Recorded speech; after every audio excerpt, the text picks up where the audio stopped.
Hello, my name is Sergeant Matt Morgan with the East Hampton Village Police Department. I'm here today to talk to you about child safety and how to properly install your child seat in your car. When choosing the correct seat for your vehicle, generally we have four types of seats that we'll choose from.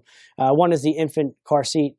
The second one would be a convertible seat, which would be the next stage in your choosing a seat. Your third would be a booster seat with a high back and also a no back booster. So generally four types of seats that we would be looking at, depending on the child's age and size. Normally for an infant seat, we're looking at a child up to the age of 1 or 20 pounds.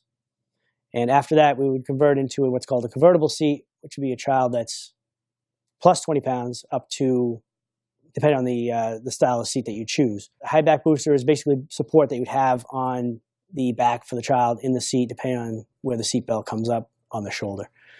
So after we've selected the correct seat for the child that we're putting the seat in for, we have our vehicle. We're going to have an infant seat here with a base and a seat itself. So it's two different components. So when we're installing the seat in the car, we like to have, most cars these days have the latch system. And these are the two bars that are in the seat itself. So we have our seat. We're going to take our seat off the base first. We want to make sure that the base is level in the seat. Make sure the seat fits right into the seat itself. Make sure your straps aren't twisted. Make sure you hear the click. It clicks in. Again, making sure your straps are not twisted.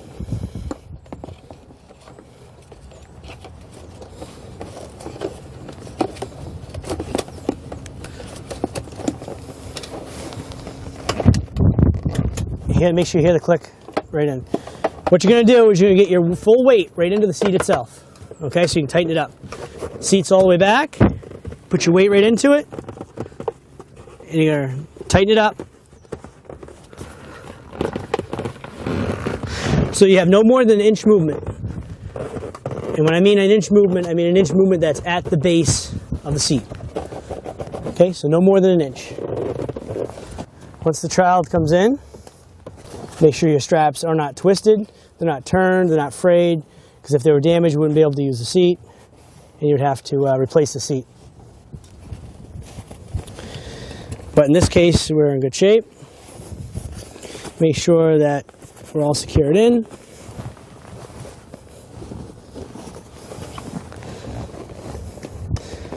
Five-point harness is going to secure the legs in,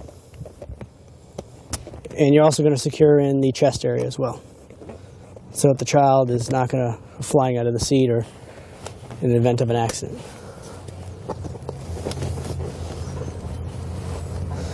Okay, I want to make sure that the straps aren't too tight. If they are, we'd loosen them up.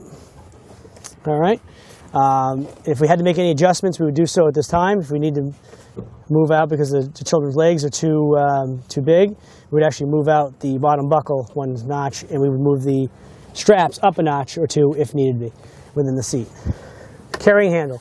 You don't want the carrying handle up in this position, just in case you ever had an accident, you need the recoil. You don't want this in this position. You want to bring this all the way back to the position by the seat here, so this area is all clear. And that would be your install for an infant seat, and for up to at least a 20-pound child, at least to the age of 1. Our next seat that we're looking at is what's called a convertible seat, and that seat is for the next level from an infant seat. It's going to be forward-facing, and it should be anywhere from 20 pounds up to 40 or 50, depending on the seat itself. We're going to properly install it with the latch system, if possible. If not, if we're unable to use the latch system, we'll have to use the seat belt. You'll snap into the bars. Make sure you hear the snap and the click. Both sides. And once you're in that position, you want to make sure the seat's sitting incorrectly, make sure it's flush, make sure it doesn't need to be adjusted. Once we are in position and secured into the place, we're going to tighten up the seat. Use your weight, pull it tight, and no more than an inch movement. You test that by giving it a little tug. No more than an inch. All right, there's a nice secure seat. Now, your seat is there. You want to make sure that the child is secured properly. The top strap, which is your armpits, your top strap, it's going to go across, and we want to make sure it's at about the armpit level. Adjust them to the appropriate height. You're going to strap the legs in as well. in the 5-point harness.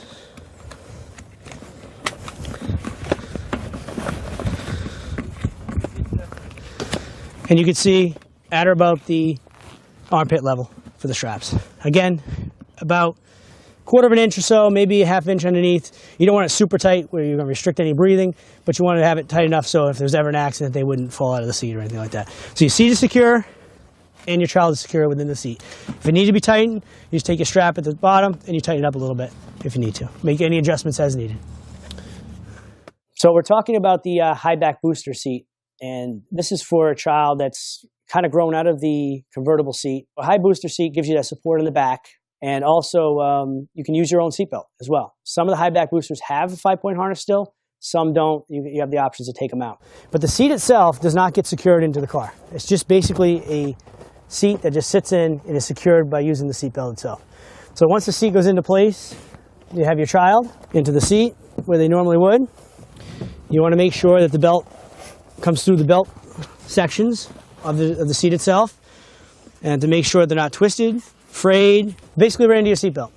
So your seat's in place, your child's in place, seatbelt comes across in the waist, seatbelt comes across in the chest, and some seats, as this one does too, has a little bit of a seatbelt path on the side, as you can see right here on this side.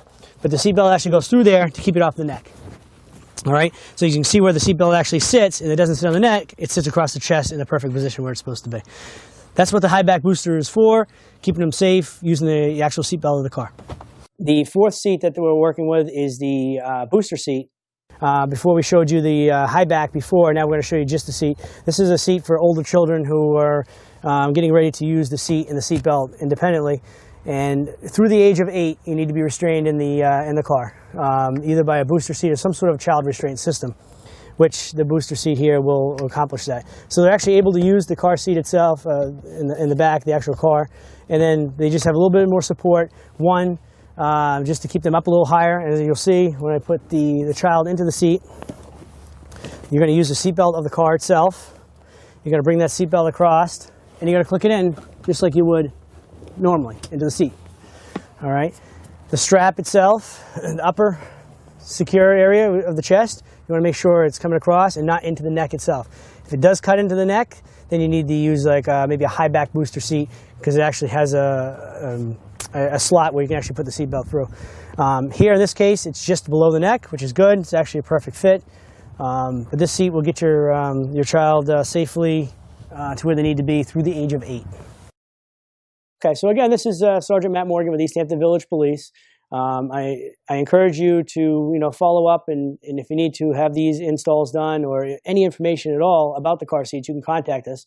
And you can contact us at the East Hampton Village Police at 631-324-0777, and you can leave a message for me if I'm not working, and I will get back to you. You can also look for more information online at Safe Kids Worldwide. They do have a lot of information on there. They have a lot of descriptions about different rules and laws nationwide. And also they'll get a lot of information to you about the whole install itself and just general information to kind of guide you through the process. Thank you.